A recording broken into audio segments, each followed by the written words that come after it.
Sesaat lagi Anda akan mendengarkan program Renungan Sahabat Seperjalanan bersama Pendeta Wendy Pratama.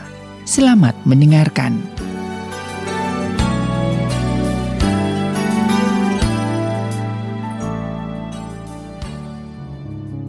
Selamat berjumpa kembali dalam layanan audio Sahabat Seperjalanan. Hari ini adalah hari Selasa 24 Agustus 2021. Tema renungan dan saat teduh kita dengan judul Musuh Terbesar Diri Sendiri. Musuh terbesar diri sendiri. Firman Tuhan terambil dalam Yakobus pasal yang ketiga ayat yang ke-16. Demikian bunyi firman Allah. Sebab di mana ada iri hati dan mementingkan diri sendiri, di situ ada kekacauan dan segala macam perbuatan jahat. Di dalam Lukas 6 ayat 31, dan sebagaimana kamu kehendaki supaya orang berbuat kepadamu, perbuatlah juga demikian kepada mereka. Mari kita berdoa. Bapa yang di dalam sorga, ya Tuhan, kami ingin belajar untuk memerangi musuh terbesar di dalam dunia ini, yaitu diri kami sendiri. Tatkala kami bisa selesai dengan diri kami sendiri, maka hubungan kami dengan siapapun juga akan selesai dan baik-baik saja. Di dalam nama Tuhan Yesus kami berdoa, amin. Shalom sahabat seperjalanan yang dikasihi Tuhan. Musuh terbesar diri sendiri. Tatkala ada banyak keributan, maka sifat manusia akan menyalahkan orang lain, menyalahkan keadaan, menyalahkan orang tua, menyalahkan keluarga, menyalahkan guru, siapapun. Bisa 1000 orang ataupun 1000 alasan untuk menyalahkan pihak-pihak lain. Sahabat seperjalanan, sebuah statement dari para ahli motivator dan pembimbing untuk life skill atau kesehatan karakter. Kalimatnya adalah, jikalau seseorang itu selesai dengan PR diri sendiri, jikalau seseorang selesai dengan pekerjaan rumah dirinya sendiri, maka hubungan dengan siapapun dia akan selesai. Apa itu yang disebut dengan musuh terbesar itu diri sendiri? Kita akan melihat dan kita sudah belajar dalam renungan sahabat seperjalanan sebelumnya. Kalau kacamata kita itu berwarna hitam, maka semuanya menjadi hitam. Kalau kacamata kita itu berwarna hijau, semuanya akan jadi hijau. Kalau kacamata kita itu berwarna biru, semuanya akan biru. Pilihan warna itu ditentukan sikap dari diri kita. Bagaimana kita mengalahkan musuh terbesar dari diri sendiri? Musuh terbesar dari diri sendiri adalah sikap egois dan karakter-karakter buruk yang ada di dalam diri. Karakter-karakter buruk itu apa? Memanipulasi sebagai seorang manipulator. Tidak peduli kepada orang lain. Selalu ingin dinomorsatukan. Baik karena ada maunya. Jadi kalau dia baik karena ada keinginan. Ada udang di balik batu. Sulit berbagi dan tidak bisa memberi. Tidak bisa menerima kritikan. Kalau dia ada pencapaian keberhasilan, dilebih-lebihkan. Tidak heran, makanya ada namanya beli follower. Membeli follower di Instagram, di mana lagi. Tidak bisa menerima kritikan, bahkan senangnya mengkritik orang lain. Mengabaikan orang yang tidak sepakat, dia hanya akan bergaul dengan orang-orang yang sepakat dan sepaham dengan dirinya. Merasa berhak untuk mendapatkan segala-galanya, dia merasa punya hak untuk atas segala sesuatu. Takut mengambil resiko, tidak mau menunjukkan kelemahan, selalu menunjukkan kelebihan-kelebihan. Itu adalah tanda-tanda orang yang tidak matang dengan dirinya. Seseorang yang bisa menyelesaikan seluruh PR-PR yang disebutkan tadi, maka dia sedang berjuang dan dia sudah mengalahkan, yaitu musuh terbesarnya adalah diri sendiri. Sahabat seperjalanan yang dikasihi Tuhan, bagaimana kita bisa bersahabat dengan diri sendiri? Bersahabat dengan hal-hal yang baik yang ada pada diri sendiri. Maka jadilah pendengar yang baik. Belajar untuk bisa empati kepada orang lain. Belajar berbagi. Belajar mengalah. Lepaskan keinginan untuk kendali, untuk memanipulasi dan menguasai. Belajar lebih banyak waktu untuk introspeksi diri. Bukan kemudian mencari kesalahan-kesalahan, menghakimi, dan kemudian melukai orang lain. Sahabat seperjalanan yang dikasihi Tuhan, itulah bagian-bagian yang terpenting. Bahkan dalam Galatia pasal kedua, ayat yang ketiga dikatakan, dengan tidak mencari kepentingannya sendiri atau puji-pujian yang sia-sia, sebaliknya hendaklah dengan rendah hati yang seorang menganggap yang lain lebih utama dari dirinya sendiri. Bagaimana kita bisa mengalahkan diri sendiri sebagai musuh, yaitu karakter-karakter buruk.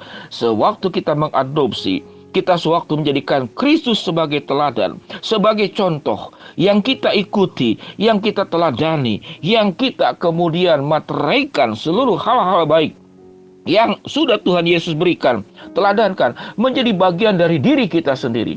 Maka kita akan menjadi pribadi setelah kita mampu mengalahkan musuh terbesar, yaitu diri kita sendiri. Maka di sanalah titik pijak, titik awal hidupmu akan menjadi garam, hidupmu akan menjadi terang, hidupmu akan menjadi inspirasi, hidupmu akan jadi berkat, dan hidupmu akan menjadi hal-hal yang indah buat lingkungan. Dan dimanapun engkau berada, engkau membawa keindahan, engkau membawa berkat, engkau membawa keteduhan, engkau membawa kedamaian, engkau membawa kesatuan, dan semua aspek positif yang ada di dalam dirimu itu akan keluar dan berpengaruh kepada lingkungan sekitarnya.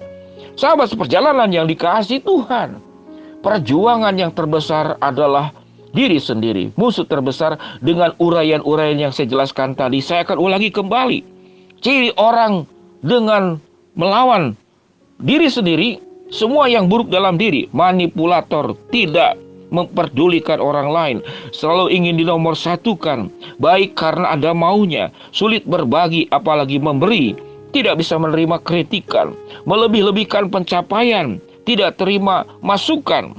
Kemudian tapi malah senang mengkritik orang lain, mengabaikan orang lain yang berbeda pendapat, dan hanya bisa bergaul dengan orang-orang yang bisa menyenangkan dirinya. Merasa berhak untuk mendapatkan segalanya. Kemudian takut akan resiko. Kalau ada resiko, dia cari orang lain yang menjadi kambing hitamnya. Dan tidak mau menunjukkan kelemahan. Seseorang yang kuat, ini poin yang penting, tidak mau menunjukkan kelemahan. Dia akan otentik, dia akan apa adanya. Kelebihannya dia utarakan, kekurangannya dia pun terbuka, transparan, orang bisa melihat kekurangan dia. Orang yang kemudian munafik akan menutup-nutupi kekurangan dan kemudian melebih-lebihkan kelebihannya. Namun orang yang otentik hidupnya, orang yang benar hidupnya, dia tidak akan menutupi segala hal. Tapi bukan berarti cerita semua kekurangan kita secara telanjang dan terbuka, tidak demikian, tetap punya hikmat. Namun dia akan otentik. Dia tidak akan berjuang seakan-akan seperti apa yang terjadi di medsos, dicantik-cantikkan, usia 50 seperti 20 tahun. Lalu kita bisa melakukan perkara-perkara luar biasa dengan aplikasi, kita tiba-tiba bersayap dan bisa terbang, dan seterusnya. Tiba-tiba kita punya rambut yang bagus dan seterusnya. Itu namanya dilebih-lebihkan. Tapi hidup apa adanya. Kekurangan yang kita punya kita berusaha memperbaiki, tapi tidak perlu munafik, tidak perlu bermuka dua, apalagi bermuka seribu. Hiduplah secara benar di hadapan Allah. Maka sewaktu kita beres dengan diri kita sendiri, berkat Allah akan tercurah kepada kita. Kita akan menjadi inspirasi, kita akan menjadi berkat buat segala-galanya. Biarlah firman Tuhan katakan, iri hati adalah mementingkan diri, dan semua hal perkara yang buruk itu menimbulkan kekacauan dan segala macam perbuatan jahat. Namun sewaktu kita bisa mengatasi kekurangan yang ada pada diri kita, dan kita menjadi semakin hari semakin serupa dengan Kristus, kita akan menjadi berkat buat orang lain. Musuh terbesar diri sendiri. Selesaikan pekerjaan rumahmu, pekerjaan dirimu sendiri, maka engkau akan menjadi pribadi yang memberkati dimanapun engkau berada. Mari kita berdoa. Bapa yang di dalam surga, secara khusus hamba bersyukur untuk salah seorang sahabat seperjalanan yang sudah menyelesaikan S3-nya dalam perjuangan luar biasa. Dia seorang ayah, punya anak 3 dalam kesibukan, dan didoakan sekian lama. Kami bersyukur. Kami berdoa untuk salah seorang sahabat seperjalanan yang cucunya, anaknya akan melahirkan di Singapura. Tuhan juga akan memperlancar pada bulan November melahirkan dengan baik. Kami berdoa juga untuk salah seorang sahabat seperjalanan yang akan operasi mata, tapi dia ada diabetes, ada gula darah yang tinggi. Tuhan juga akan melancarkan segala-galanya. Pada akhirnya, hamba-Mu berdoa buat sahabat seperjalanan yang sedang sakit, Tuhan jamah sembuhkan. Yang sedang ada masalah, Tuhan bukakan jalan. Yang sedang berharap memohon sesuatu, Tuhan akan kabulkan sesuai dengan waktu dan rencana-Mu. Di dalam nama Tuhan Yesus kami berdoa, amin. Shalom sahabat seperjalanan yang dikasihi Tuhan. Mari kita berjuang mengalahkan musuh terbesar, yaitu diri kita sendiri. Amin.